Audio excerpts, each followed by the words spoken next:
semua punya kesempatan untuk masuk politik, ya, semua punya kesempatan untuk jadi bupati, semua punya kesempatan untuk jadi gubernur, untuk dibekali diri Ananda semua dengan ilmu pengetahuan, kemajuan teknologi.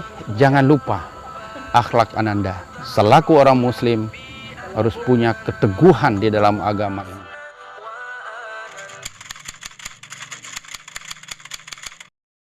Assalamualaikum warahmatullahi wabarakatuh. Waalaikumsalam warahmatullahi wabarakatuh. Pemirsa sahabat hidup berbagi, di video kali ini saya berada di lapangan Gor Zenizen Painan bersama Bapak Nasrul Abid. Izin Pak, di video kali ini kita mau bertanya-tanya Pak. Baik, makasih. Kalau gitu saya lepas dulu ini. Oh iya. Ya, Bapak Nasrul Abid sama-sama sudah kita kenal. Beliau sesepuh dalam memimpin di pesisir lebih kurang 15 tahun ya Pak ya. Sudah lama sekali dan menjadi wakil gubernur satu periode. Dan kita ingin menyampaikan juga satu ayat nih Pak. Dalam Al-Quran Allah Subhanahu wa taala menjelaskan tu'til mulka man tasya wa tanzi'ul mulka mimman tasya. Allah memberi kepemimpinan kepada orang yang dikehendaki dan juga dicabut dari orang yang dikehendaki. Jadi karena ada pemimpin baru yang sudah ditakdirkan Allah ya Pak. Ada pemimpin Sumatera Barat, gubernur dan wakil gubernur terpilih. Mungkin ada harapan Bapak atau Bapak meninggalkan Sumatera Barat begitu saja Pak. Ya, baik, makasih. Assalamualaikum warahmatullahi wabarakatuh. Makasih Ustadz. Aduh, luar biasa. Ustadz kita ini adalah Imam Masjid Akbar Baitur Rahman Painan, pesisir selatan, dan juga sekaligus dosen Universitas Islam Negeri Padang atau Imam Bonjol Padang. Makasih pagi hari ini, dan saya juga disampaikan bahwa tadi sudah dibacakan ayatnya bahwa sekarang saya memang Allah itu memberikan kekuasaan kepada orang dikehendaki dan juga mencabut kekuasaan itu orang yang juga beliau kehendaki. Jadi saya sekarang sudah selesai kemarin dengan Pak Irwan Praetno 12 Februari 2021 ini. Kalau saya lihat ke belakang, saya cukup lama karena saya dulu wakil bupati pesisir selatan tuh mulai dari 17 September 2000 berakhir tahun 2005. 2005 saya pemilihan pertama, yang kedua 2010, jadi 15 tahun lamanya, satu periode wakil gubernur dan 2 periode bupati pesisir selatan, dilanjutkan dengan wakil gubernur Sumatera Barat. Rasanya sudah cukup juga pengabdian saya, ditambah dengan saya pegawai negeri itu 24 tahun. Jadi hampir 45 tahun pengabdian saya terhadap negara. Dan sekarang saya sudah pensiun. Tadi bagaimana ditanyakan bahwa kalau namanya pemerintah itu adalah tugasnya itu sebenarnya ada 3 ya. Yang pertama adalah tugas-tugas kepemerintahan. Kalau gubernur itu kan juga sebagai perpanjangan tangan dari pemerintah pusat untuk di Sumatera Barat. Kemudian tugas ekonomi dan pembangunan, dan tugas juga sosial kemasyarakatan. Saya rasa Pak Gubernur kita beliau paham karena beliau dari DPRD dan juga Wali Kota Padang, saya rasa paham. Begitu juga Wakil Gubernur yang sekarang terpilih, seorang anak muda, milenial, saya rasa juga mempunyai pemikiran yang bagus. Nah, tentu pembangunan ini ada berkesinambungan ya, karena berkelanjutan, tidak akan selesai dengan saya dan Pak Irwan 10 tahun, dan kami itu adalah pelanjut daripada gubernur-gubernur sebelumnya. Ya, Pak Irwan dulu melanjutkan dari Pak Gamawan. Saya juga bergabung dengan Pak Irwan menggantikan Pak almarhum Muslim Kasim. Nah, tentu sekarang juga pelanjutan pembangunan ini, harapan saya adalah tentu beliau juga melihat bahwa ada bengkalai-bengkalai yang belum diselesaikan, program-program pembangunan dalam rangka kita membangun Sumatera Barat itu sebenarnya yang paling seorang pemerintah itu ada indeks membangun manusianya, indeks pembangunan manusia itu sebenarnya yang menjadi tolak ukur. Nah, indeks pembangunan manusia itu diukur biasanya untuk pendidikan, kesehatan, dan ekonomi. Nah, tentu bukan hanya itu, banyak hal yang harus dilaksanakan sesuai dengan tugas-tugas kepemerintahan, dan ini juga ada Undang-Undang 23 2014 sebagai pedoman. Nah, saya saat ini sudah pensiun. Jika seandainya diminta tentu kita akan berikan masukan-masukan. Nah, kebetulan nih Wakil Gubernur sudah beberapa kali ketemu, kita memberikan saran-saran yang baik, ada hal-hal yang perlu diperhatikan. Tentu sekarang semua orang juga tahu, Pak Gubernur, Wakil Gubernur pasti sekarang ini fokus terhadap penanganan COVID, di mana COVID Sumatera Barat walaupun sudah melandai hari ini, namun demikian kita juga perlu hati-hati. Dan tentu kita menghimbau kepada masyarakat kita, kalau memang sudah ada kesempatan untuk bisa vaksin, silakan divaksin. Ya, mudah-mudahan imunitas kita bisa kebal dan kita tidak terkena. Ini adalah tugas yang berat karena memang COVID ini akan berpengaruh sektor ekonomi.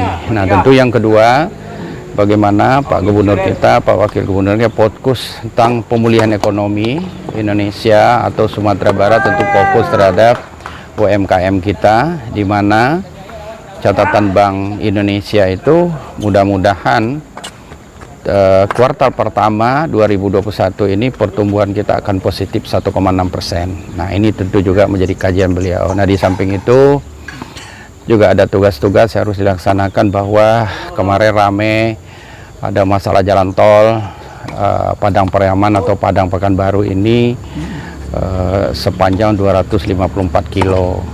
Nah, ini juga masih belum selesai, tapi ya mudah-mudahan ini bisa diselesaikan karena sekarang ini sedang melaksanakan ganti rugi tanah. Nah, tentu kita minta dukungan dalam hal ini kepada masyarakat, dan mari kita dukung kerja Pak Gubernur ini dengan Pak Wakil Gubernur agar tugas-tugas pemerintahan, tugas-tugas pembangunan, tugas-tugas kemasyarakatan ini bisa berjalan dengan baik.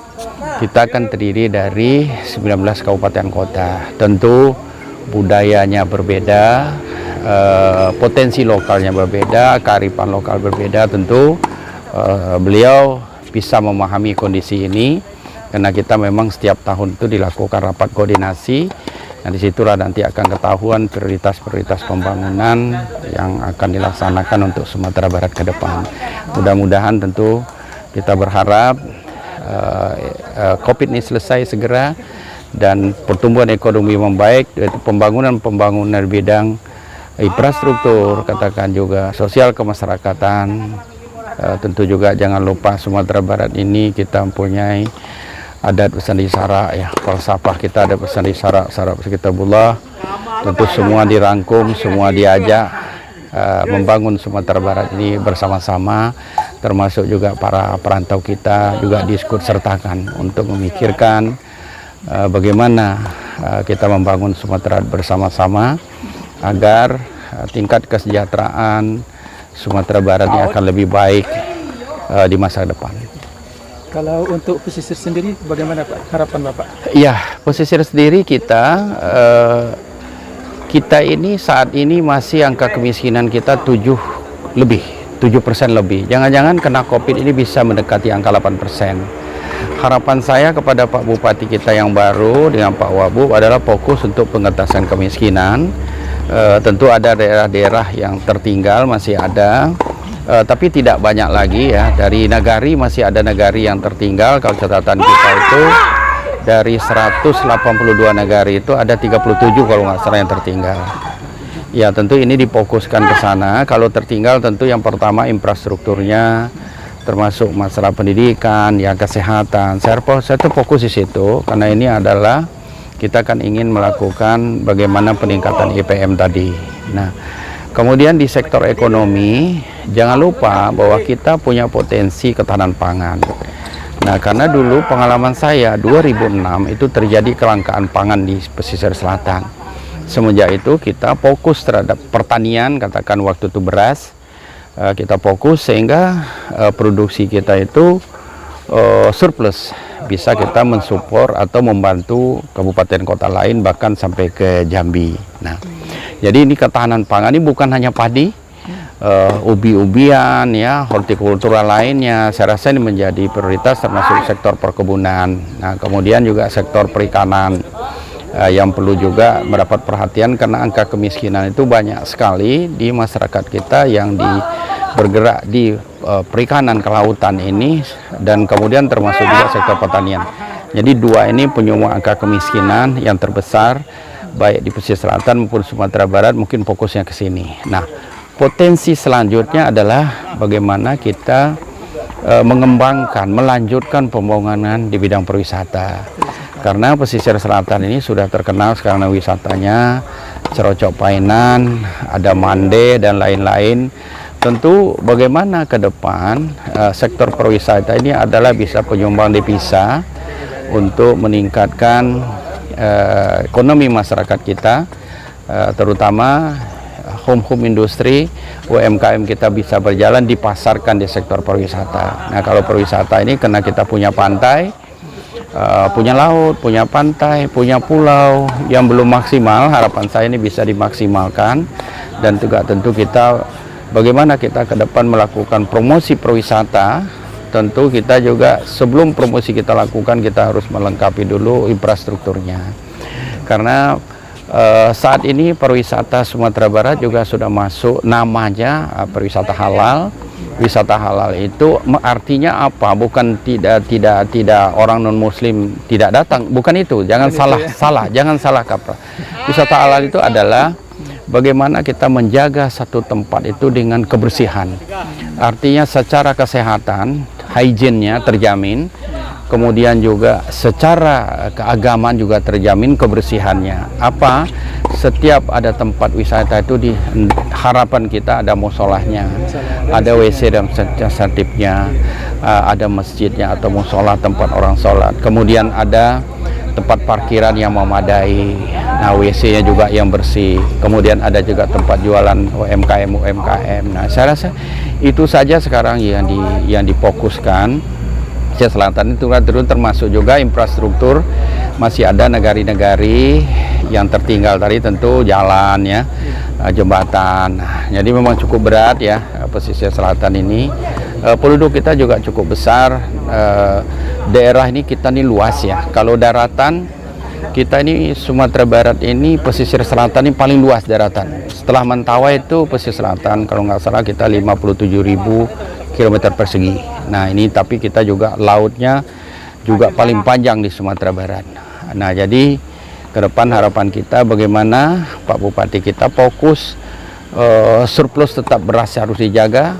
Kita bergerak sektor pertanian, tanaman pangan, hortikultura, kemudian juga perkebunan, sektor perkebunan, dan kita menggerakkan bagaimana perhatian kita terfokus terhadap para nelayan walaupun kewenangan para nelayan ini ada di provinsi. Namun demikian tentu kita tidak tertutup kemungkinan kabupaten kota minimal membuat program-program kerja bagaimana pengentasan kemiskinan di sektor kelautan ini. Nah, tentu provinsi yang akan membantu, perlu juga pendekatan-pendekatan. Bapak Bupati ini kepala dinas provinsi itu dilakukan pendekatan karena mereka punya program-program di provinsi itu tidak wilayahnya sudah terbagi 19 kabupaten kota. Barang siapa ya yang melakukan membuat proposal, melakukan pendekatan, mencari informasi ke provinsi dinas yang terkait, dia akan mendapat bantuan. Harapan kita Pak Bupati kita ini orangnya aktif, melakukan lobby-lobby dalam hal yang positif. Dengan menyiapkan dokumen-dokumen baik ke dinas-dinas terkait di provinsi maupun juga ke kementerian-kementerian lembaga terkait, karena kementerian juga itu banyak sekali bantuan-bantuan yang bisa diberikan kepada kabupaten kota. Pak, ada pertanyaan ya Pak, karena Bapak dalam memimpin pesisir selatan nih. Negeri Sejuta Pesona ini penobatan ini sejak kapan ya Pak? Soalnya saya masuk pesisir ini dan Bapak angkat jadi imam ya. Imam sini tahun 2014. Ya. Sejuta Pesona ini kapan ini ya Pak? Ya. Namanya? Namanya itu hanya masyarakat, belum ada diresmikan yang setahu saya sampai hari ini. Tidak ada. Ya sudah dikenal orang karena memang Sejuta Pesona itu artinya pemandangannya indah, pantainya bagus, pulaunya bagus, dan kemudian hutannya juga masih lestari. Jadi banyak sekali pesona-pesona ini. Saya rasa sekarang untuk saat ini kita di Sumatera Barat tidak usah kita keluar provinsi Sumatera Barat. Semua di Sumatera Barat sudah ada. Apa dengan kebanggaan kita yang potensi yang ada ini perlu kita kembangkan ke depan gitu. Memang dikatakan sejuta pesona, ada 1000 pesona, tapi kita belum pernah disahkan itu. Nah, karena waktu dulu itu saya mengesahkan itu adalah hari ulang hari jadinya pesisir selatan. Nah itu memang waktu itu waktu zaman saya kita sahkan gitu. Nah pembangunan pariwisata juga baru kita mulai sebenarnya pada tahun 2012. Jadi baru sekali, sehingga ini tentu ke depan minta dikembangkan agar. Nah kemudian kita selama ini kan selalu fokus pantai, laut, dan pulau. Ke depan bagaimana kita fokus juga terhadap kita juga punya hutan ya, punya air terjun. Jadi wisata daratan, wisata alam yang ada di daratan, saya rasa ini perlu juga dikembangkan ke depan. Harapan kita seperti itu, karena itu bisa saya juga minta kepada teman-teman semua, Pak Bupati Pesisir Selatan, membangun pariwisata jangan dilihat berapa PAD yang akan dihasilkan dari PAD, tapi bagaimana hasil pembangunan di bidang kepariwisataan itu masyarakat kita bisa hidup di situ, mereka bisa dagang, artinya PDRB. Ya, PDRB-nya pendapatan masyarakat kita meningkat, itulah suatu kesuksesan. Jadi bukan harus berapa, ibarat orang dagang modal pemerintah daerah berapa masuknya berapa, tidak itu, tapi pemerataan pembangunan, pemerataan pendapatan itu adalah hasil dari satu kebijakan pembangunan kita buat. Harapannya seperti itu. Saya beberapa bulan yang lalu Pak pergi ke Timbulun. Ternyata Timbulun tuh cocok juga untuk objek wisata itu Pak. Tapi nggak dikenal, orang yang kenal itu hanya Pantai Cerocok, Mandeh gitu Pak. Ya, sebenarnya dulu sudah punya konsep dari Bukit Langkisau itu akan nyebrang, akan ada di bukit itu. Itu kan kita sudah buat itu di dekat ada PDAM di atas.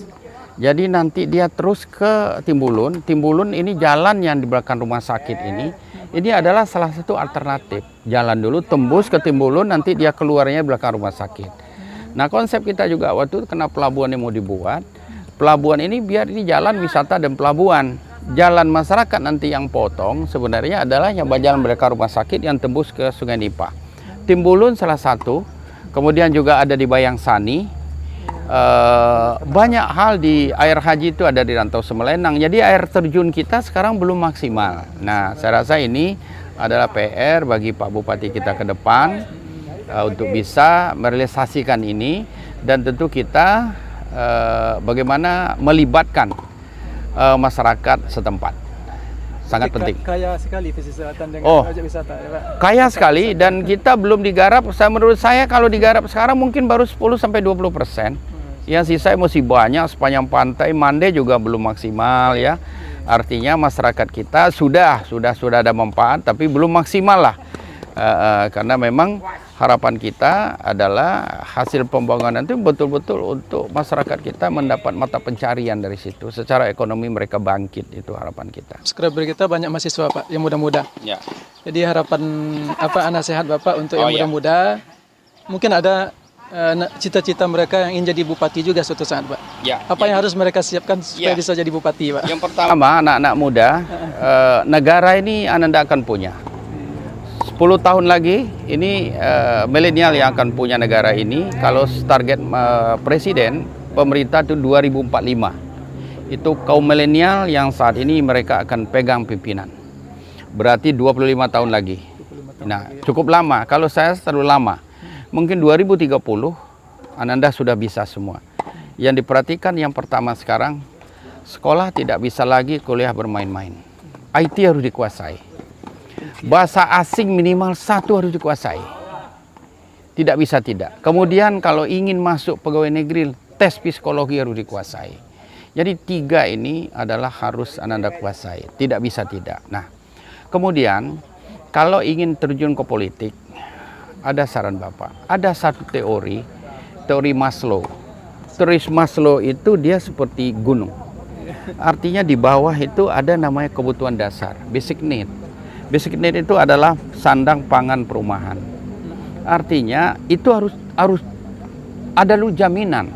Kita harus makan dulu, punya rumah, punya pakaian, punya sandang pangan, dan juga transportasi saat ini. Nah, artinya mapan dulu.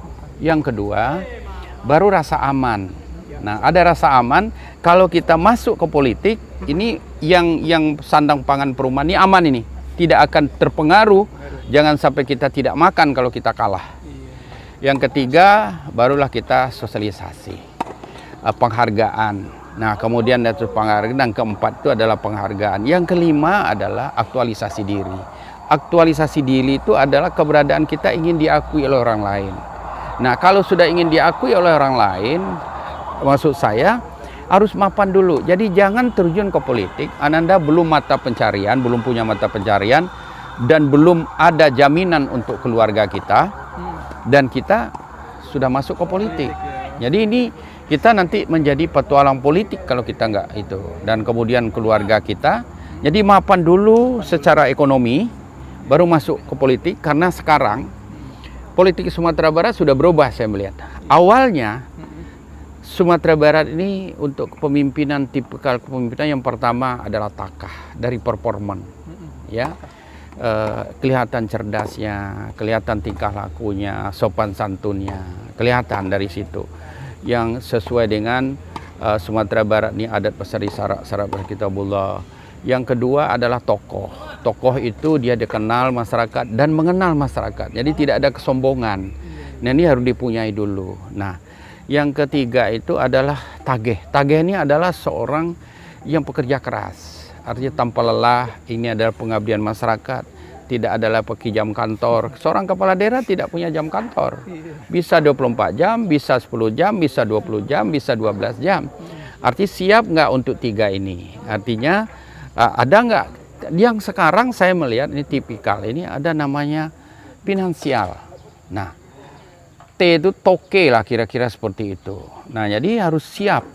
Dari segi finansial harus siap. Karena memang bagaimanapun kita kosnya ada gitu loh. Nah, tentu kita mengharapkan masyarakat jadi menjadi pimpinan bukan karena harus dibayar, bukan karena uang, tidak. Tapi lihatlah tiga tokoh ini, tiga tipikal ini orangnya bisa nggak? Bagaimana pergaulannya? Nah, jadi nasihat saya adalah sekolah, kuasai tiga. IT, salah satu bahasa asing. Yang kedua, tes psikologi. Harus dikuasai. Kalau mau masuk ke politik, baca teori Maslow. Kemampuan kita, kebutuhan dasar, basic need-nya, sandang pangan perumahan harus terjamin dulu. Kalau sudah itu, silakan masuk Ananda sosialisasi dengan masyarakat dan jangan kata orang kita bagus, tapi biarlah orang menilainya siapa kita. Saya rasa itu yang dapat saya sampaikan. Jadi Ananda semua punya kesempatan untuk masuk politik. Ya, semua punya kesempatan untuk jadi bupati, semua punya kesempatan untuk jadi gubernur, untuk dibekali diri Ananda semua dengan ilmu pengetahuan, kemajuan teknologi. Jangan lupa akhlak Ananda. Selaku orang muslim harus punya keteguhan di dalam agama ini. Harus punya jati diri dan kita jangan terombang-ambing oleh karena situasi negara saat ini termasuk dunia yang tidak menentu. Apa yang menjadi pegangan kita adalah agama menjadi tuntunan kita. Jadi kita menjadi politik juga politik yang santun, ada nilai agamanya. Kita menjadi bupati, agama ini juga sebagai patron kita karena nggak ada lagi orang yang ngontrol. Agama yang akan mengontrol kita. Untuk itu jangan lupa Ananda agama jadi perkuat kalau ingin jadi pemimpin di Sumatera Barat. Bagaimana perasaan Bapak? Selama ini kan Bapak bersambung terus jadi pemimpin. Ya. Setelah pensiun dalam memimpin ini, bagaimana perasaan Bapak? Ya, saya gimana senang-senang saja ya, dan saya melihat ini sudah jalan hidup ya. Cita-cita memang ada jadi gubernur, tapi karena tidak tercapai kita harus ini ada keputusan Allah Subhanahu Wa Taala. Saya sekarang menikmati pensiun, jadi setiap hari punya kegiatan dan kemudian saya juga masih aktif ada di Pramuka, ada di LPTQ, ada juga undangan-undangan dari teman-teman, ada juga yang silaturahim, ya berolahraga, itu saja kegiatan untuk saat ini. Tenis gitu, ada juga lari pagi dan juga ada treadmill. Itu saja yang saya laksanakan sekarang. Jadi silaturahim tetap terjaga dengan siapapun. Tapi saya tentu harus tahu diri bahwa saya tidak lagi menjabat dan saya tentu harus menyesuaikan diri. Saya sekarang kembali ke masyarakat biasa. Untuk itu saya harapkan kepada masyarakat di Sumatera Barat ini, jangan sungkan-sungkan, kalau ketemu silakan, tidak ada pembatasan-pembatasan, dan saya terima kembali saya sebagai masyarakat biasa di Sumatera Barat, bukan menerima saya sebagai pejabat. Saya minta tolong itu kepada seluruh masyarakat Sumatera Barat, terimalah saya apa adanya. Jadi jangan dibeda-bedakan. Ya mudah-mudahan dengan silaturahim kita terjalin, keakraban kita terjalin, insya Allah hubungan kita ke depan juga akan bertambah baik dengan saya kembali ke masyarakat di Sumatera Barat, Minang yang tercinta ini. Oke Pak, terima kasih banyak Pak telah meluangkan waktunya untuk berbagi dengan pemirsa. Makasih Ustadz. Iya Pak.